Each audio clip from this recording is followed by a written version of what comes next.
All right, let's get into it. Today, we're going to deconstruct one of the most talked about, yet honestly misunderstood parts of the body, the core. We're moving way beyond the idea of just a six-pack to get into the real engine room of your body. So let's dive in. Seriously, just take a second and think about it. When someone says core, what's the image that pops into your head? For so many of us, it's probably crunches, maybe some sit-ups, and of course, the quest for that chiseled look. And yeah, that's exactly it, the six-pack. But what if I told you that focusing only on those muscles is kind of like trying to build a skyscraper without even thinking about the foundation? The real story of core strength? Well, it's much deeper, and frankly, a whole lot more interesting. So to really get this, we need to stop seeing our core as just one thing. Instead, think of it like a system with two totally different but equally important teams of muscles. You've got the ones that create the big movements, and then you've got the ones that provide that deep stability. And here they are. On one side, you have your movers. These are the muscles right on the surface, the big engine that powers movements like bending and twisting. But on the other side, you have the stabilizers. These are the deep local muscles, and their job is to control, to protect, and to provide a rock-solid foundation for everything else to work off of. So let's start with that foundation, because it's the most important part. We're going to go deep inside to meet the real unsung hero of core stability.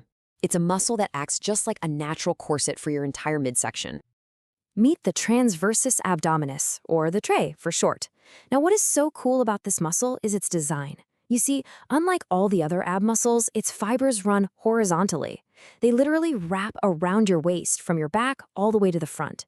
And that unique structure, that's the key to its power. This table just lays it out so perfectly.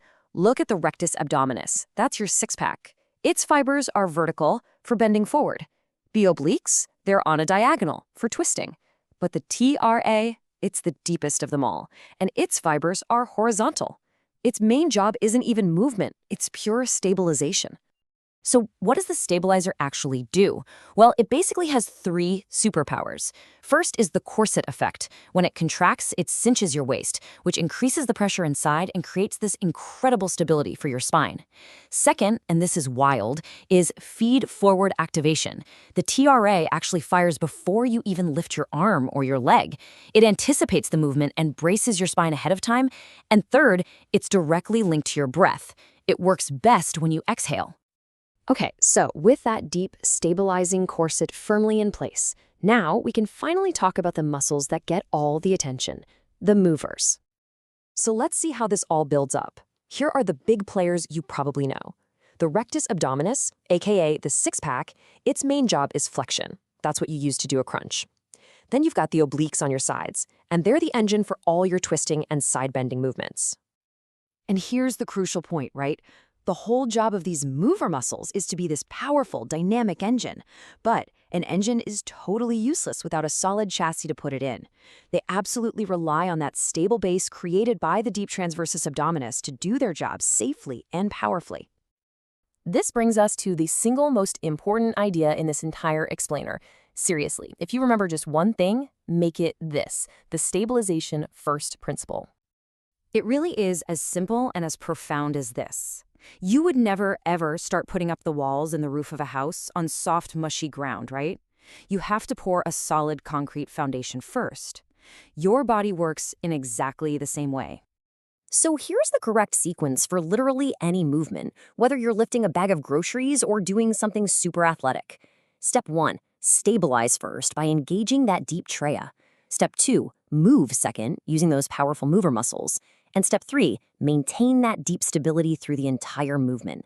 It's always foundation, then structure. Now, this all sounds great in theory, but how do you actually feel that deep stabilizer muscle? Let's get practical and go over some cues that are way more effective than what you're probably used to hearing. We have all heard "suck your belly button to your spine" a million times.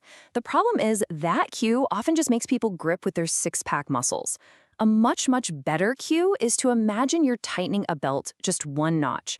That encourages that horizontal 360-degree cinching of the TRA. Here's another fantastic one. Go ahead and place your fingers on your lower stomach, just inside your hip bones, and give a gentle little cough. You feel that deep, firm tightening? That's it. That's the muscle you're trying to find. It's an involuntary contraction that you can learn to make voluntary. And finally, let's tie it all back to the breath. As you breathe out, nice and slow, just focus on gently drawing your lower belly in and up. Remember how we said the TRA engages most effectively on the exhale? This is the secret to weaving deep core work into absolutely everything you do. So, if we boil it all down, the key takeaway from all this is that real functional core strength, it isn't about chasing a six-pack. It's not built from the outside in. It is built from the inside out, starting with that deep, stable foundation. And that leaves us with one last question for you to think about. You've got a really powerful engine in those mover muscles.